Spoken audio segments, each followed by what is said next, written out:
Hello. Okay, so boob job video. I've been meaning to make this for a very long time, but I am a busy lady and I've been putting it off forever, so it hasn't happened. So you may or may not know that Shawty got fake boobs. I got my boobs done on February 2nd, 2017. It's now like, I don't know, October something, so I just celebrated my 8-month boobiversary. So yeah, I'm gonna dive in and tell you kind of every fucking thing about my experience with getting breast implants. Right off the bat, Right off the bat, I will say it is one of the best decisions I've made in my life. I'm so fucking happy. If you are thinking about doing it, bitch, do it. Obviously, do your research, make sure you're going to a really good doctor, but it's truly unbelievable just how transformative it can be mentally. So, main thing people kind of ask me is like, why did you get your boobs done? Blah, blah, blah. Basically, my whole life when I was a teenager, I had an eating disorder, so I was very, very small. And when I got over that, I gained like 60 pounds in like 2 months. And over the course of a few years, I ended up losing that weight. But when I was heavier, I had huge tits, and then I lost a lot of weight, and then I didn't have huge tits anymore. So when that happens, it can kind of fuck up your boobs. I mean, my boobs weren't fucked, like I still had nice boobs, but like they were like a little bit droopier because of like my extreme weight loss and extreme weight gain and then extreme weight loss again. So because of that, my boobs weren't that perky, and I have actually always been insecure about my boobs, but especially because I work in the adult entertainment industry, you know, boobs are important. Boobs are important for everyone. Like, boobs are fucking, you should be stoked on your boobs. Like, they're important. And it's also just a smart business decision if you work in the adult entertainment industry. Like, my income changed drastically the day that I came on cam with fake boobs. Like, it's fucking crazy. I wish that I had had the money to do it earlier, but yes, I did pay for my implants myself, and I did it all in one go. I didn't do financing or anything like that. I personally don't like spending money that I don't have. There are financing options, but I would just say, you know, to fucking save up and pay for it in one go, like be a responsible adult. That being said, if you're like, I really want to get my boobs done, especially if you're a cam girl, you know, and I don't want to say this because there's a chance that it might not happen, but for me, the change in my income was instantaneous, that I literally made up the amount of money that I spent on my boobs in the first month that I cammed with my fake boobs. So I think it is very much worth the investment as a cam model. So stats, all about my boob job. I am a very tall person. I'm 5'10", so for a lady, that's pretty fucking tall. I also wanted like big looking boobs, but I wanted them to be natural looking. So I went for a pretty big implant. The largest size that they had in the office that I went to were 650 cc's. That's what I tried on, and I decided on that size. They end up ordering 10% larger, so what is on my chest right now, these are 680 cc teardrop cohesive gel tall, because I'm tall, implants. Also, if you hear shit happening, my neighbors above me literally never shut the fuck up, so there's nothing that I can do about that if I want to film. But yeah, so 680 cc cohesive gel teardrop shaped implants. I did get mine done above the muscle. My doctor said that that was the better option for me because if you have kind of like more of a droopier type of boob, if you put it under the muscle itself can like push the implants down. So by putting it above the muscle, you can avoid that, and it kind of gives it a more perkier appearance. The doctor who did my surgery is in Vancouver, that's where I live. His name is Dr. Arko Demianchuk. I will link his information below. And it cost me $8,600 with tax. Tax included $8,600, and then I just had to pay extra for my medication, which was like 60 bucks or something like that. Yeah, so the way that it works is I had set up a consult, and then motherfucking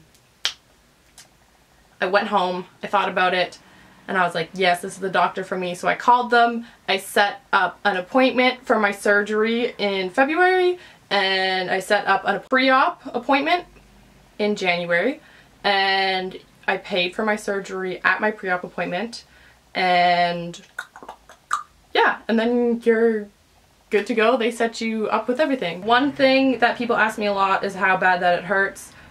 For me, it was not bad at all. When I first got out of surgery, they asked me what my pain level was, and I said it was a 5, and that was the worst that it ever was. Once I got home, it was like never above a 4.5.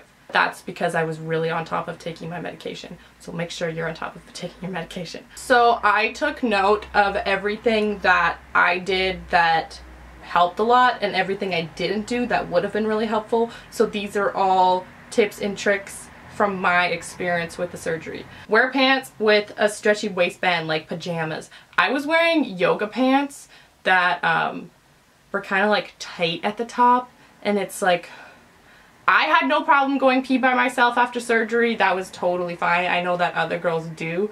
The easier your pants are to take on and off, the easier it's going to be to pee. And I drink a lot of water, so I pee a lot. Stretchy pajama pants, that is what I would recommend to you. Depending on, everyone kind of gets people can get prescribed a lot of different painkillers. So in my experience, I would recommend taking them at the minimum time window. Sometimes they'll say, take a new pill every 4 to 6 hours. So I set an alarm on my phone every 4 hours to take my pills. If you don't take your pills, you can have this thing happen to you where you open up a pain pathway, and then it can be really fucking painful. So just like set an alarm every 4 hours, take your fucking pills, and then you'll be good to go. Oh, and it also said take 1 or 2 painkillers, and I was just like, bitch, I'm taking 2. So I took 2 painkillers every 4 hours. So I would say take the maximum dose at the minimum amount of time. Again, I'm not a fucking doctor, so I would say double check with your doctor that all of that is chill, but that's what worked for me in keeping my pain minimal. Have bendy straws on hand. It's really hard to like move your arms or like do any sort of motions or sit up, so bendy straws helped a lot. And I didn't really have a whole lot of an appetite for the first couple days, so I was mostly drinking a lot of juice. So I liked having like a variety of things on hand, so I had like apple juice, ginger ale, and then like healthy fucking green juice, shit like that.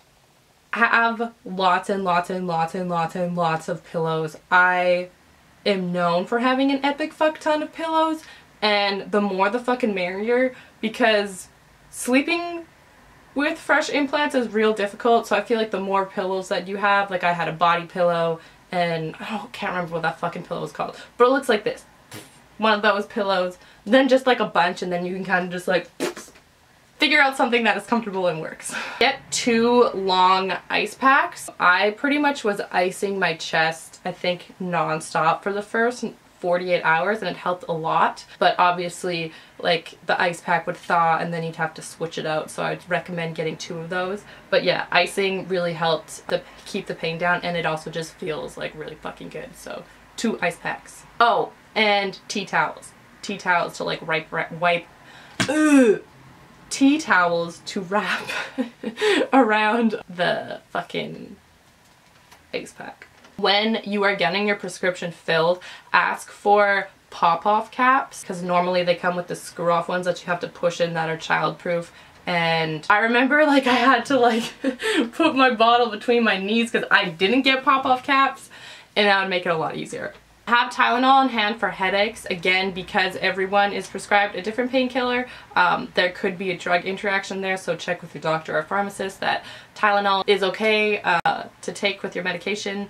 But I did get, I don't think I had a fever, but I just had a really bad headache, and Tylenol helped with that a lot. And last thing, shower before your surgery. It can take a hot minute before you're able to take a shower again. And also it's just a good idea to shower so you're as clean as possible when you go into surgery, so there's like as little chance of infection as possible. So my surgery was at like, I think I had to be there at 6:15, and yeah, I woke up, showered, and then went. As far as how long the surgery actually takes, I got at the I actually didn't get my surgery done at a hospital. I got it done at a surgery center. So I got there at 6:15, and I think my surgery started around 7:30, and I woke up from surgery around 10, and I was out the door by 10:30. The Worst parts of the surgery, honestly, like the week before surgery, I was so fucking nervous. That was kind of the worst part. Lying on the surgery table, I was also really anxious because the nurses and the staff were amazing and really comforting, but I think I was probably lying on the surgery table for like 20 minutes before they like gave me shit to pass out. And you're kind of just like, oh, they're gonna cut me open, like, let's just get this shit over with. I remember being really anxious for that. And then when I was getting transported from my bed down to my mom's car, they put me in a wheelchair, and I just remember feeling like the most nauseous that I've ever felt in my whole life. And that was the fucking worst. And like the nurse was being so nice, and he was like touching me, being like, are you okay? And I remember just thinking like, get your fucking hands off of me, bitch. I feel terrible. But then like once I got in the car and was like with my mom, there's like fresh air blowing on me, I was fine. So yeah, pain wise, it's, in my experience, it was not bad at all. I did get mine done over the muscle, so if you get yours under the muscle, there's obviously going to be more pain with that. But yeah, I would say I was like, I remember on day 4, I went to the mall with my mom, and I was walking around the mall, and I was like, I do not want to fucking be here, I need to leave. This is too ambitious. And like, I didn't really realize how slow I was moving until you're like around other people. But yeah, I would say about after a week, I was working again, and I was still sore, but I didn't really have any pain. And then like after about a month, your incisions are pretty fucking healed up.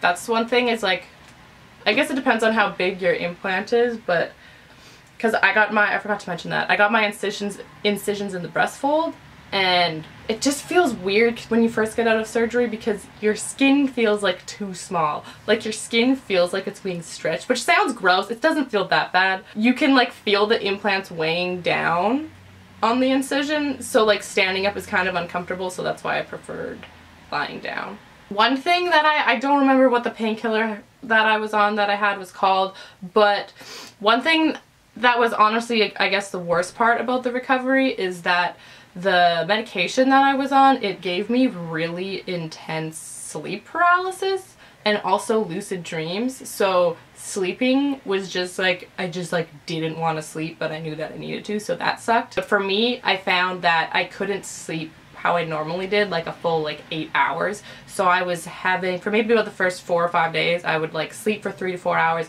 wake up, take my pill, like drink some juice, eat something if I could, and then chill on my computer for a couple hours, and then I'd get tired again, and then I'd sleep for another 3 or 4 hours. And that was like the most effective. Okay, another thing that was asked of me is how I take care of my scars. So honestly, I haven't really taken that much care of my scars. So once my stitches had dissolved, I was using Mederma, and I was using the Mederma scar strips and alternating with the Mederma motherfucking gel shit. Sorry, words always escape me. I actually really didn't like the Mederma scar strips. They stuck to my skin and would kind of like, when I peeled them off, like parts of my skin would like come off. This sounds really fucking disgusting. It wasn't that bad, but like, yeah, those things fucking suck. Don't use them. And then when I went back to my doctor for my 1 month post-op visit, they gave me these like silicone scar strips that are reusable, and they last for like a month, and those help a lot. I ordered more on Amazon, but they like 2 months ago and they still haven't got here, so I will use those more. And before my surgery, my doctor gave me this stuff called arnica, which I had like some, I guess, pills that I would take orally, but then also like a gel that I would put all over my breasts after surgery to help with swelling and pain.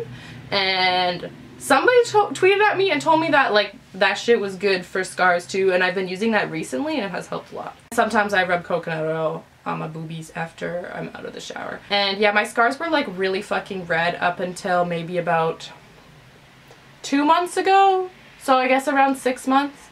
I'll show you those in a second. For those of you, I'll see if I can find some pictures to insert of before and after but obviously I am a webcam model, so there's 1,000,001 naked photos of me on the internet. If you look at my Twitter or Suicide Girls or just like Google like Loretta Rose boobs, you'll probably be able to see them before and after. But yeah, my cup size before was a 34C, and now I'm a 34 triple D, which I haven't been really measured. Like the lady at Victoria's Secret measured me. She was like, "You're a 34 double D," and I put on a 34 double D, and I was like, "Bitch, you are mistaken."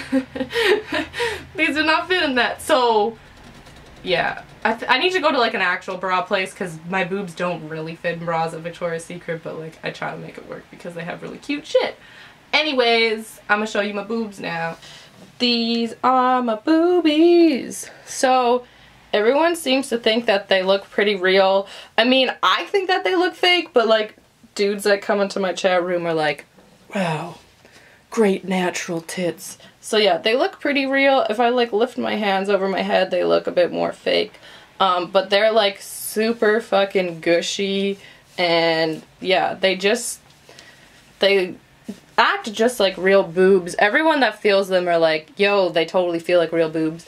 Like, I think part of that is because like I did have boobs before, so when you grab my boob, you're grabbing mostly my old boob, and like the implant is back here, but the implant is still squishy. So yeah, these are boobies from the front,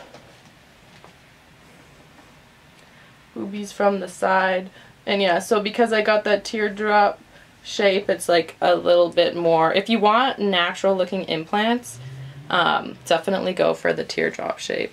And this is what my scars look like after 8 months. I found that I'm right-handed, so because I have like a lot more movement on this side of my body, this scar or this like boob definitely healed a lot slower than this boob. So my doctor told me that about after a year that my scars should have faded to white.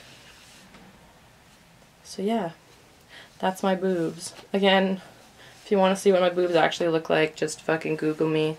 Because they're all over the internet. But yeah, they're just like regular boobies. So yeah, I made this hella on the fly because I am supposed to be filming porn tonight, but I'm waiting for my landlord to come drop off laundry tokens, and I was like, I don't really want to be like mid in a porn when my landlord gets here. So I was like, oh fuck, I need to film a YouTube video, let's just do that. So yeah, I hope I didn't like glaze over anything. If you have any more questions, just let me know. But I've been getting a lot of girls reaching out to me in regards to like wanting to know who my doctor is and like all my implant stats and that shit. So anyways, I hope this helped. Yeah, fake boobs are fucking sick. Highly recommend. Yeah, thank you so much for watching, and I mean, I wanted to post YouTube videos regularly, but it's been over a year since I posted my last one. But yeah, if there's anything you guys want to see, let me know, and hopefully one day I will eventually make it. So yeah, thank you for watching.